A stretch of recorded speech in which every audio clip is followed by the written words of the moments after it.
Hey, this is Different Careers with Kate Nudd.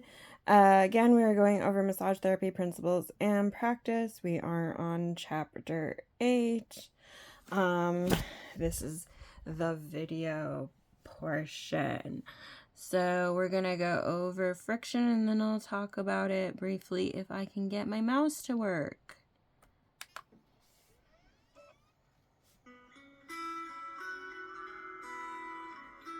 Friction massage is performed by rubbing one surface over another. Varieties of friction range from general and superficial to deep. Variations include general friction, such as superficial warming, rolling, and ringing, to deep specific techniques such as cross-fiber, chucking, and circular friction. Friction may be circular, pressing down and around an area, or may be performed using linear, reciprocating movements. For superficial friction, such as superficial warming, rolling, and ringing, the hands or fingers glide over the skin. For deep, penetrating friction, the therapist's hands do not slide over the skin, but move the skin across tissue layers beneath. Deep frictioning techniques are typically done dry, using little or no lubricant. Superficial warming friction. Place both hands palm down on the client's skin. The fingers of each hand should be together firmly. Move the hands briskly and simultaneously in opposite directions, one hand moving toward you and the other moving away from you. The hands should pass each other in mid-stroke and continue to alternate like pistons. Begin to pick up speed to build resistance and generate heat. The fingertips, knuckles, or ulnar surface of one or both hands may be used. This variation is called sawing. Superficial warming friction may also be done with a towel, rubbing it quickly on the client's skin. This is called towel friction. Rolling friction. Compress the tissue firmly with open palms and extended fingers of both hands. Roll the skin, muscle, and surrounding tissues around the bone, moving both hands in opposite directions. As you roll the tissue around an extremity, use back and forth movements while you compress the tissue and slide your hands from distal to proximal. The client may assist by holding the limb still. Ringing friction. While compressing the lubricated tissue on all sides with the hands and fingers, move the hands in opposing directions. Slide the hands distal to proximal. This movement is best suited for arms, legs, and fingers. To ring the fingers and other small body areas, modify your technique by using only the fingers rather than your entire hand. If the circumference of the finger is not compressed on all sides by the therapist, the direction can go from finger base to fingertip. Cross-fiber friction. Also known as deep transverse friction, the direction of movement should be perpendicular to the fibers of the target tissue. One or more fingers or thumb are placed on the skin at the treatment site. Apply firm, consistent pressure in a back and forth motion.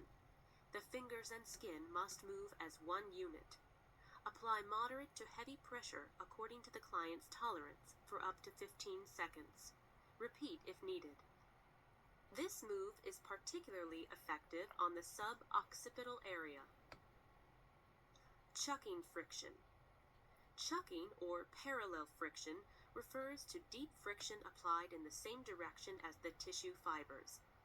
The therapist uses his or her thumb or fingers to rub back and forth, moving the superficial tissue over underlying tissue. Chucking is usually performed one-handed, while the other hand is supporting the limb being massaged. This movement is often applied between bony areas, such as the forearms, metacarpals, and metatarsals. Circular friction uses small circular movements that glide superficial tissue over underlying tissue in several different directions using the fingertips, thumbs, or palm of the hand. One or both hands may be used. Circular friction can be used on bony areas such as the knuckles, or on attachment sites of muscles such as the suboccipital area.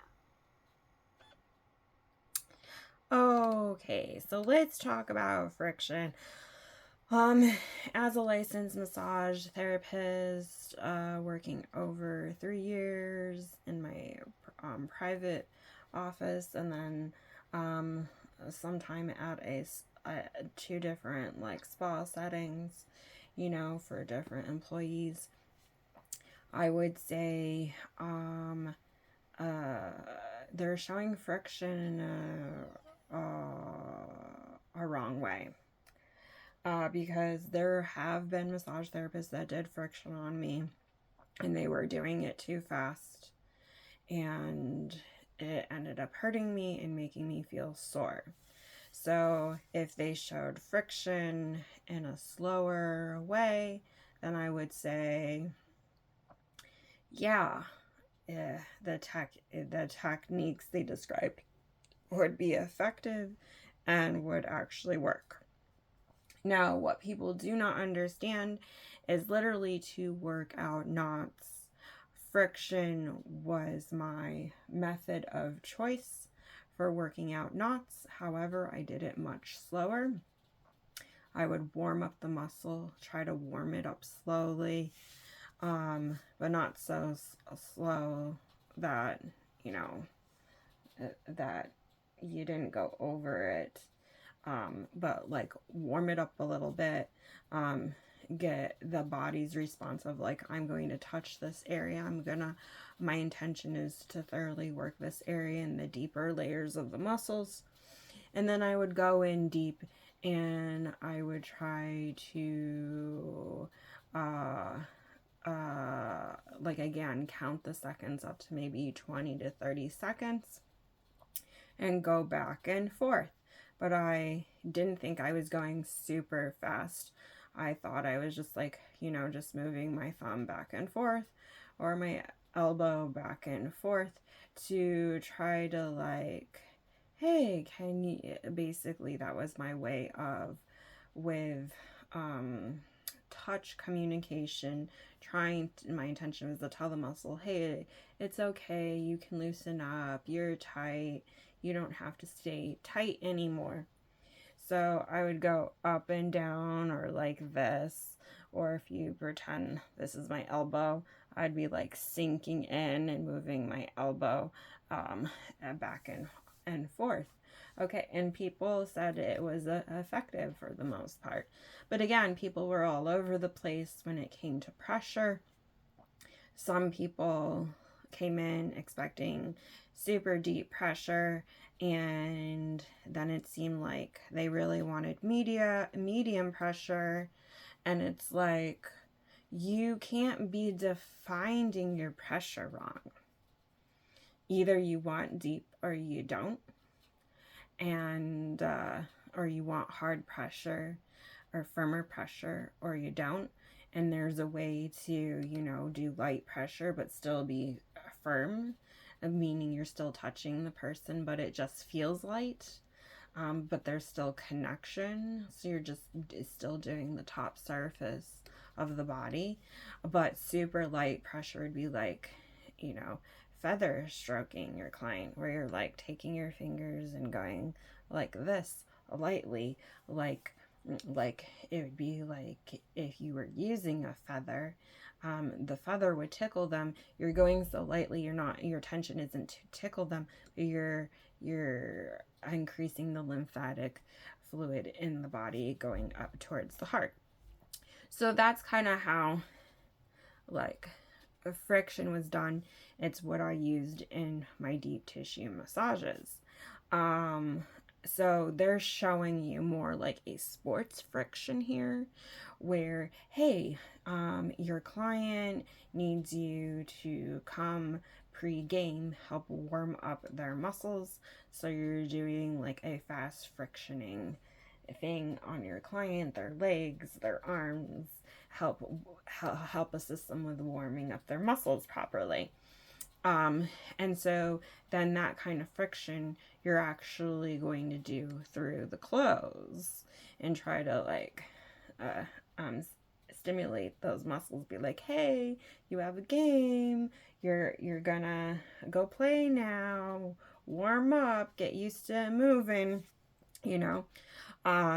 So because they were going fast.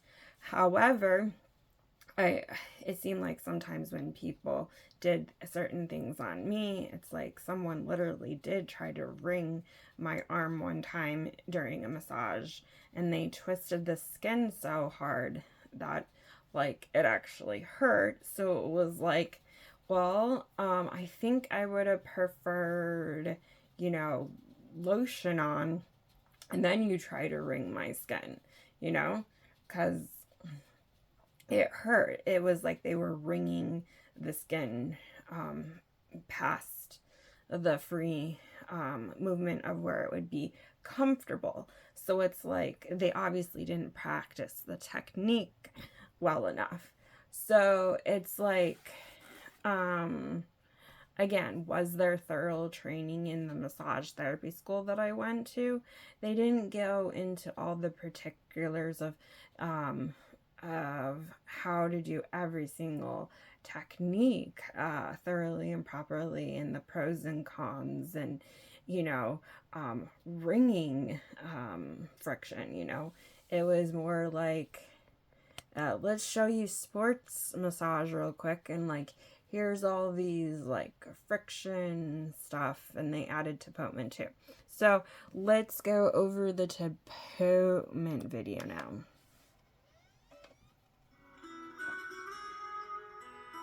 Tapotement involves repetitive striking movements of the hands, moving either simultaneously or alternately. This stroke may be delivered with the ulnar surface of an open hand, tips of the fingers, open palm, cupped palm, knuckles, or the ulnar surface of a loosely closed fist.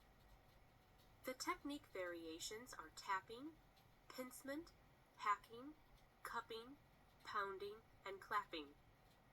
The percussion may be applied directly to the skin, through the drape, or over the client's garments.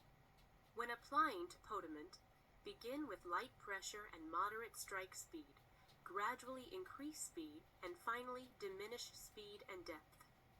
The stroke is delivered rhythmically, allowing your hands to spring back after contact. This sudden bounce back reduces the impact. Tapping. Using the fingertips of one or both hands, strike the body's surface. Modify the speed and pressure of the tap to produce several varieties of tapping. The tap can be rapid but consistent, an alternating deep and light tap, or just a light tap. The latter is known as raindrops. Pincement, or plucking, is similar to tapping. Grasp, lift, and release the tissue with the fingers of one hand. The fingers of the opposite hand follow suit. Hacking. Using the ulnar edge of one hand or both hands, strike the skin repeatedly. Alternate hands if both are used. The hands should be held loosely with the fingers spread slightly apart. On contact, the momentum of the stroke causes each finger to contact the one above it. This produces a slight vibratory effect. A variation of hacking, quacking, places the palms of both hands facing each other. It is best if the fingers are slightly apart before the strike. The air moving out of the hands during the strike makes a quacking sound. Cupping. Curve the palmar surface of the hand into a cup. Strike the client's skin with the edges of a cupped hand, making a muffled horse hoof sound. A vacuum is created when lifting the palm from the skin, hence the hollow sound of suction. This can be a vigorous stroke and may induce coughing when done over the rib cage. Have tissues handy. Pounding is performed with the sides of one or both loose fists striking the skin repeatedly. Alternate hands if both are used. These blows are delivered rhythmically using moderate pressure. The loose fists may be placed palm down, striking the skin surface using the knuckles, like knocking on a door. This variation is called rapping. Clapping or slapping tapotement is performed with the palmar surface of the hands and fingers striking the skin with alternate strokes. The fingers are held together. This may be done on the soles of the feet or cheeks of the face. Note the upward direction when applied to the face. Diffused. Lay the palmar surface of one hand on the client's skin. Use a loosely clenched fist to strike the dorsal surface of your relaxed open hand to diffuse the force. Drag the open hand as you move across the skin surface. Okay, so what's coming to mind is in massage therapy school, my teacher was like way more specific and was like, only do certain kinds of tapotement on certain areas of the body. It's gonna feel better. So she did go into that more. And then again, what's coming to mind, previous video section, like with the ringing of the friction, where it's like you're taking one hand and going one direction and taking the other hand and going the opposite direction. It could be like the arm or the leg.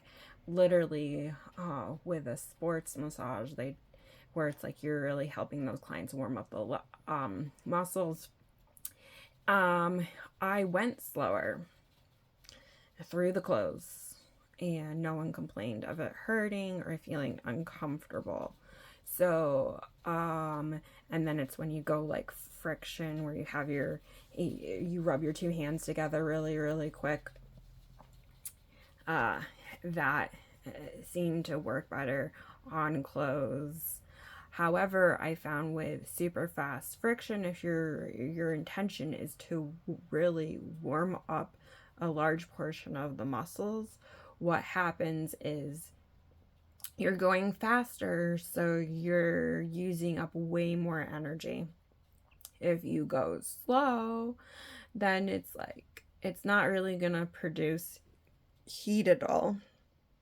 So but it's like if you're seeing like 4 clients in a day, or 3 clients in a day, or a few clients back to back, then what's going on is you're gonna use up a lot of energy if you're using fast friction. So I use cross fiber friction, maybe circular friction, perpendicular friction, where you may go like this, I don't know. It's like you're doing all the different types of friction, but you're going slower. That was my method for friction. Okay, back to tapotement. So again, tapotement, you're going really, really fast. So for me personally, I did tapotement over the sheet. And like in the beginning, when I first came out of massage school, I used tapotement way more, but then I realized, oh, this takes a lot of energy. Is it really worth doing this? So it's like, can you slow it down? So, it's like, yeah, it's a nice massage technique. But if you have a bunch of clients that you're going to massage, it's like, do you want to really use that much energy for tapotement? They said it felt good, but I didn't really notice a drastic muscle response where the muscles were like drastically relaxing when I did tapotement or fast friction or whatever. It's one of those things where it felt good. It felt good that the muscles received that technique when I had it done on me, but it didn't drastically get rid of muscle tension. So it was like, if people are complaining about muscle tension and muscle tightness all the time, it's like, well, you need to use those specific strokes and techniques to help relax the muscles, because doing this extra stuff isn't going to really help. So use your time efficiently. So now we're going to go over vibration.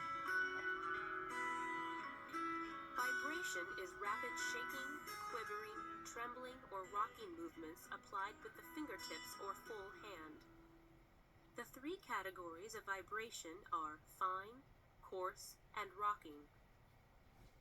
Vibration requires the therapist to shake the client's skin, joint, muscle, or body. The hands do not break contact with the client's skin. As you are working, notice how each body has its own type of movement pattern, depending on the size of the body, density of the tissues, and health of the joints. Avoid imposing an unnatural rhythm on your client's body. Fine vibration. Place the fingertips of one or two hands on the skin and begin a trembling movement by rapidly contracting and relaxing the arm, keeping the fingers and wrist stiff.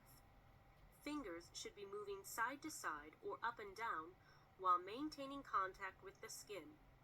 This type of vibration is especially useful over the abdomen. The palms of the hands may be facing each other. This is particularly effective over the colon flexures.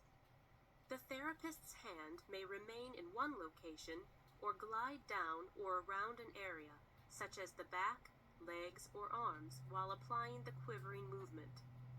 Another way to apply fine vibration is to compress and lift the tissue into your hands and begin trembling movements.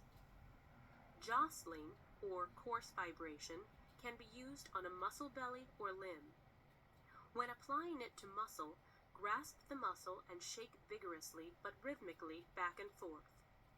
Shortening the muscle by moving the attachments closer together creates slack in the muscle before applying jostling. For example, when jostling the hamstrings on a prone client, make sure the knee is flexed. If applied to a joint or limb, use one or both hands to grab the area securely. Add a small degree of traction by leaning back. Begin shaking. Rocking. Rocking vibration requires a pitch and catch motion. Push or pitch the body with one or both hands, retrieving or catching it as the body swings back toward you. Pitch and catch the body until it begins to move easily or fluidly. You can also pitch and catch the body using one hand on each side of the body. So I did use vibration from time to time, and it was like, if you get a client that has super tense muscles, then I'd be on that muscle trying to like vibrate it out. However, I noticed it did take a lot of energy to do manual vibration. So there are these things called a thumper, a mini pro, or it's like they could call it a tapotement or percussion massage tool, tapotement or vibration massage tool, specifically for vibrating major muscle groups only. They have them for, horses and, people, and it gets like a hardcore area some chiropractors use them too to help loosen up the muscles before you get a spinal adjustment. Okay, so I found that helped even more. So there's different ones where there could be like a half like ballish feature on two sides, and that means you can go down the spine. And then there's some that are designed where it has like sort of ballish feature or different attachments, and you can put it in one specific location only. So Again, how do you want to use this device? What is important? I used 2 different kinds, and it seemed like, ooh, this is kind of nice getting into specific work.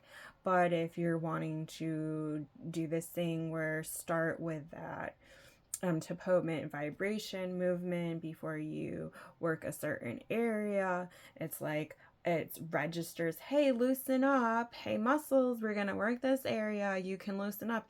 It seemed to do a lot of the work before you go in and you're trying to do deep tissue friction or whatever. If you spent like 5 minutes like on the back or something, working both sides. So it seemed to loosen up the muscles like way more drastically. And then it was like, you can go in and then figure out, okay, this didn't loosen up with your machine operated tapotement vibration technique, because it was like, it seemed like more, it was like a combination of both tapotement and vibration. So yeah, and it was, I wish everyone did it, but some clients came in, they're like, I don't like that, it didn't feel good to me at all. And then other clients swore they love it. So it's like everyone was all over the place, and I was just like, okay, I don't know what people want, because it's like when someone comes in and they tell you they have a problem, and then here's this tool that you know is super effective, and then someone's like, I don't like it. You just took away the best tool to help loosen up your muscles if you have real muscle tension. Unless you're faking it and you didn't really, these people really didn't have muscle tension, then maybe that's the real reason why they didn't like it. I don't know, but it's like, literally, that was sometimes people's attitudes with me of like, I don't like that device. It's uncomfortable, I just don't like it. And it's like, well, are you going to argue with a client? No, but every time someone said that, it was like, okay, you don't want the most effective massage. And then it's like, why would there be this thing of like, what are the reasons why you can't handle vibration or tapotement? So it's like, I just don't know. It just seemed like some people came into the massage and it's like, I don't like this. And it's like, well, you just told me you don't like it. You didn't tell me specifically why you don't like it. And so it was like you were left hanging, and you're just like taking the client's word for it that they didn't like it, because was the technique wrong? Because you can do some traction where you can pull somebody's legs. If you pull too much, then it's like, and you're like, because some massage therapists did that to me. If people, pull in a way where it's like it doesn't cause any pain or like friction on my skin, then I like the traction. If they pull too roughly, then I don't like the traction. So it's a matter of the application of how you do something could be what you don't like about it. Also, they didn't go over compression, where you're literally going through the sheet and you're like compressing the muscle, so you can do a like pumping motion of going in, out, in, out with both hands on certain muscles. And I found that was effective too. Or you can just like do compression and just try to like hold the area with like your palm. I found that effective. So there's all these different techniques. Again, as a licensed massage therapist, if you're massaging clients, like, if you're gonna see a lot of clients in a day, then you're gonna want to pick the slower strokes, the slower techniques to conserve your energy. And you're gonna want these manual massage tools to help loosen up those tight muscles for you. So, and then they didn't cover this, but this chapter did mention you can have tools to help you do your work for you. So there was this thing that got introduced to me called scrapers, where it's this plastic scraper, and again, people needed to do it slow on me, not super fast. Super fast, it felt ticklish for some reason, but when it was slower, then it's like, oh, this actually feels good. And applying a little bit more pressure, so but it's like, basically it's a thing that has some kind of edge, and you scrape the muscles, and it was very effective at getting rid of that muscle tension. However, the places where I needed it were like my back, my buttocks, sometimes the backside of my legs, like maybe even the back of my neck. And it's easier to have someone do that for you. So a part of me realized I kind of just wish I was able to design and build robots and program them to give me an effective massage, because it's like when people were giving me massages, they didn't seem to really care to do a thorough job, an effective job to hit all the areas that were really truly bothering me. So again, I'm doing the best I can. But I always felt like when it came to massage therapy trades, I always felt like I gave way more energy than they gave me. It's like, oh, this is easy. I can handle 8 clients in a day, or 6 clients in a day. And it's like, well, I did 4 or 4 manual hours, or like almost like 4 hours and a half with 15-minute breaks in between, and my energy is swamped. How are you handling this? What are you doing where your energy level is at a higher level than me? What am I doing wrong? And it's like you keep coming back to it. It's like, oh, I must have major health issues because I don't have this extra energy to keep giving and giving, over giving to people. So again, I did the best I could. But as a massage therapist, it's like, if you have a bunch of clients, if you are a client coming in and you expect a massage therapist to give you every single thing that you are seeing right now, it's like, I'm sorry, they're showing massage techniques that take a lot of your energy. So if you had these clients back to back, you can't do that for the whole massage. You have to do the slower strokes. You have to do things in a slower, calmer way. And then again, some of these strokes, it's like, you have to know how to friction people properly in a way that doesn't hurt them. Same with traction, pulling on the limbs to try to help create space in joints or whatever, or it like actually helps stretch the muscles too, is what I found.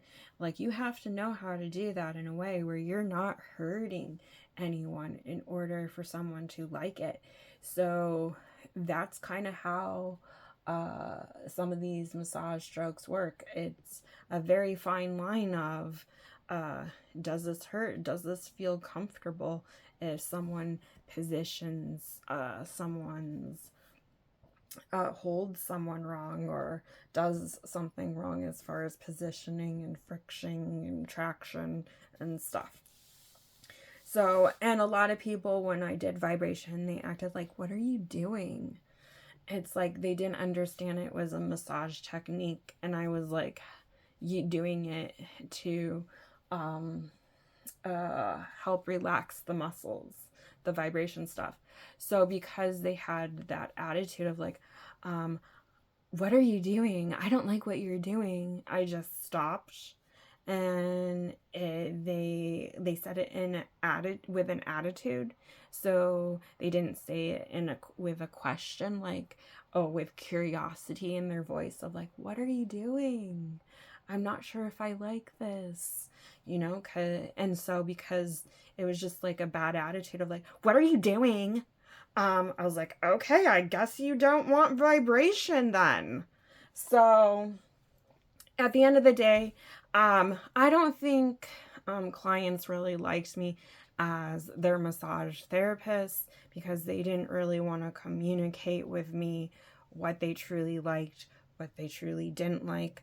They didn't want to communicate the details of why they like something, and the details why they don't like something. And I'm not a mind reader, and I did the best I could, but I can't play this game of just automatically read my mind. But that's what people literally wanted me to do. So I'm done. I quit being a licensed massage therapist. Well, technically, right now, I still have my license to be a massage therapist, but I'm done massaging clients because people, don't want to communicate with me. And I can't read people's minds, and they expected me to read their minds, even though I told tons of people I can't. They're like, oh no, you really can, was the attitude, the behavior, and the actions that I got out of people. And I'm sorry, but that's an unrealistic expectation to put on your licensed massage therapist, is that you are required to also read your client's mind, for every second, every minute, of the massage that they are receiving, because that's why we have mouths. And so you're supposed to communicate with your licensed massage therapist and let them know, is the pressure too hard? Does this technique feel comfortable? Does this technique not feel comfortable to you? You're supposed to speak up and actually communicate with your licensed massage therapist. And so basically what I found is, in society, they wanted me to really be a person that had the superpower of being able to read all of their minds, and they didn't want to do their part in communicating with me. So I'm done being a massage therapist. In the future, I want robots to massage me, because at least you can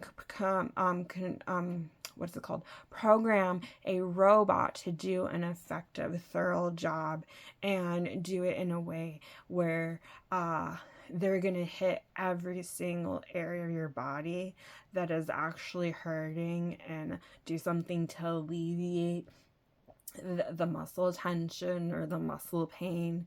And you're going to be able to communicate with them like, yeah, it's too hard, no, it's too light, and they'll be able to adjust accordingly.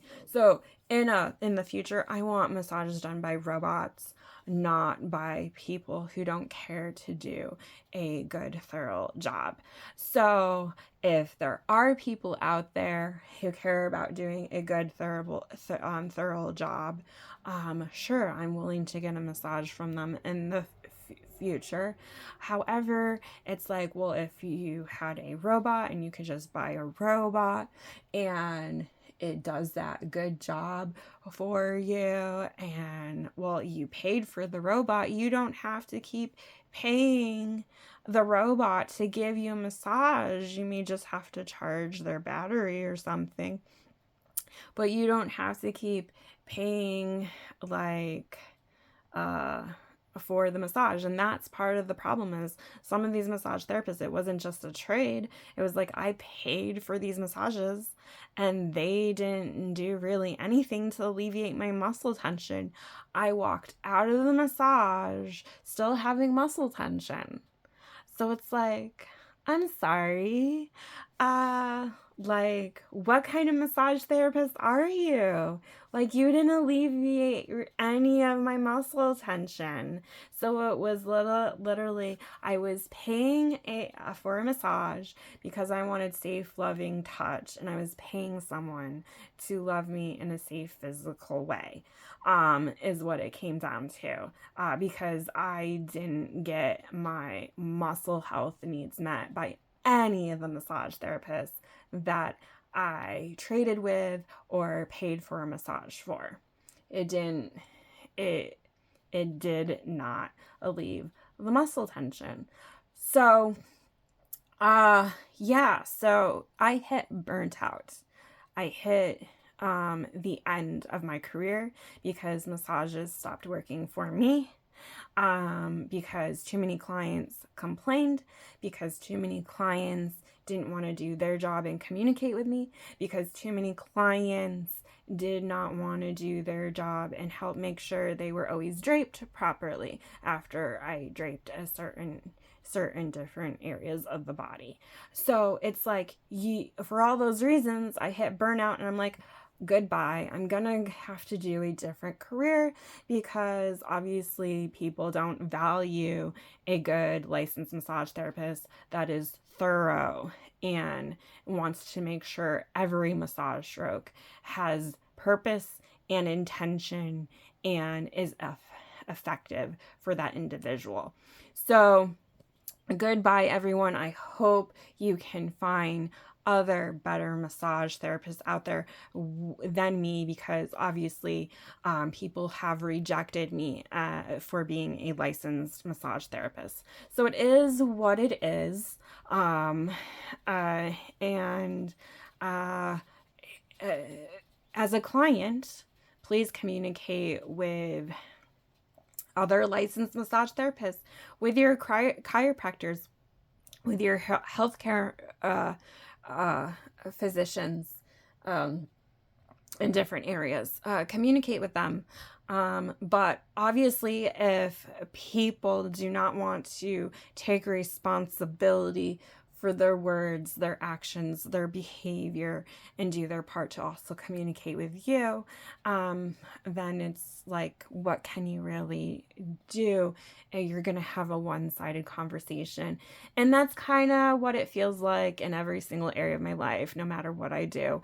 It's a one-sided conversation where people expect me to do everything right.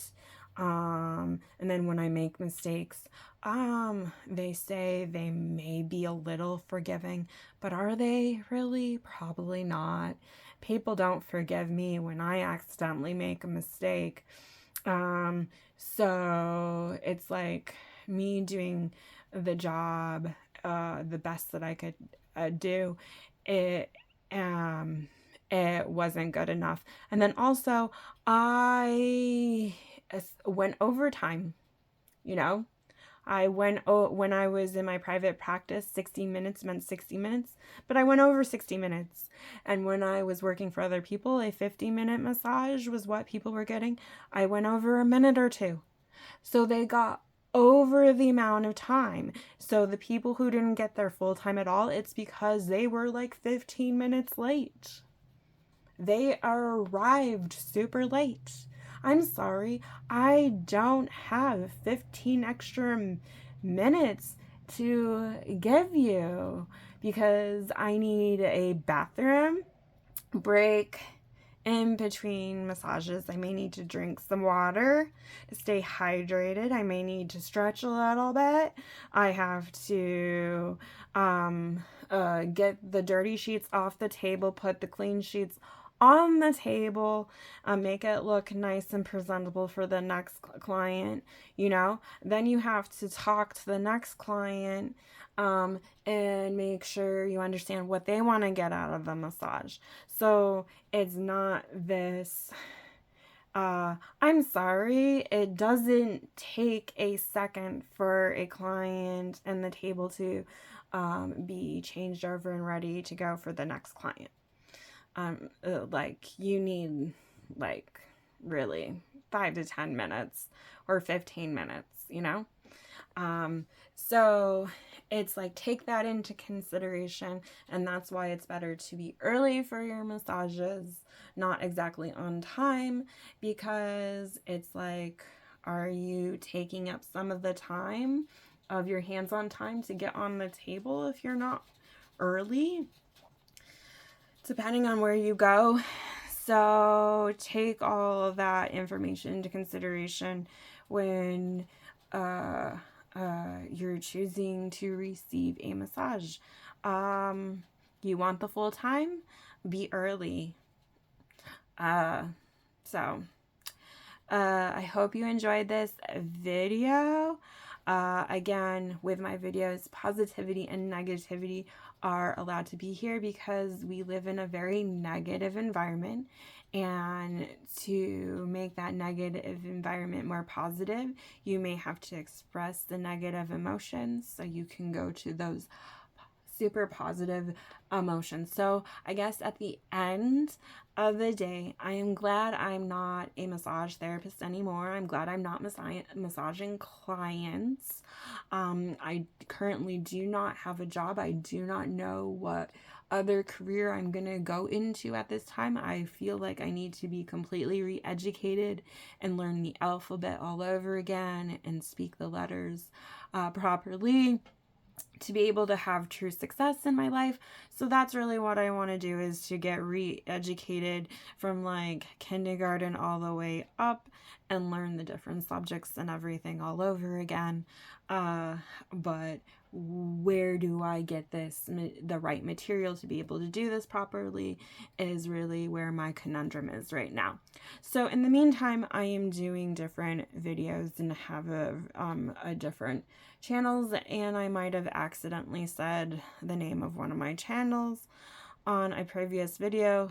Again, sometimes I don't think clearly, sometimes I forget what I'm doing. Again, health problems, there's inflammation in my body, and then, you know, I'm pretty much in bed all the time relaxing, and then when I stand, my feet hurt. So it's like, oh, even if I wanted to, I can't give people massages anymore because my feet constantly hurt, and I try to walk the block, which is about 4 miles almost every day, or at least 3 times a week, and it's like, is walking the block, getting exercise, really causing my feet to become inflamed and hurt all the time? I didn't think getting exercise would do that to your body. So again, there's probably signs of inflammation going on in my body, and it's getting worse and worse and worse, not better and better and better. So if you were one of the clients that you really did truly believe that I did a good job as a licensed massage therapist, thank you for believing in me. But there were other clients where they were sending missed messages to me of like not really valuing me as their licensed massage therapist. I never got paid a legitimate wage to be able to pay all the bills or expenses of life in full on a basic level, where I could afford my own apartment and routine maintenance of my car and be able to have enough money to get a used car when the other one broke down. And that includes food and water and a certain amount of clothes and, you know, shelter, you know, all the expenses of life. So I really feel like I was only getting paid for some of the minutes in the hour when I was working for someone else. And then for other individuals, like in my own private practice, I didn't get enough clients in. So to be able to really see if I could make a living with part-time work. And then everything's so expensive that it's like the way everything is the prices of everything are, it's like you can't afford to live on your own. So like I've also checked out where it's like I'm done. I can't do this anymore. Something's got to change in society as a whole, because something is drastically wrong with the money system. Or instead of, they say in the United States of America, we used to be backed up by the gold. Well, why don't you just switch the money currency to time, so you get paid for every second, minute, and hour somehow? But you know, no one's listening to me, and so I'm just stuck in this super negative environment, and I can't do anything to change anything. Or if I do mention things, no one implements the changes. So it's like, again, I have no voice, I have no opinion, I have no viewpoint, I have no idea. If I do, it's like people don't value my ideas, my opinions, my viewpoints, and I say I'm in trouble, and I guess the universe doesn't believe that I'm really in trouble in a very super negative environment where nothing works properly, including being able to get paid a legitimate wage to pay all the expenses of life. So again, how are you positive? Well, I'm thankful that I have a roof over my head, I have food every day, and even though clothes don't fit properly anymore, I'm glad I have clothes to cover the skin on my body. And I'm thankful that I can walk, even though, you know, my feet are bothering me. So, hope you enjoyed this video. Until next time.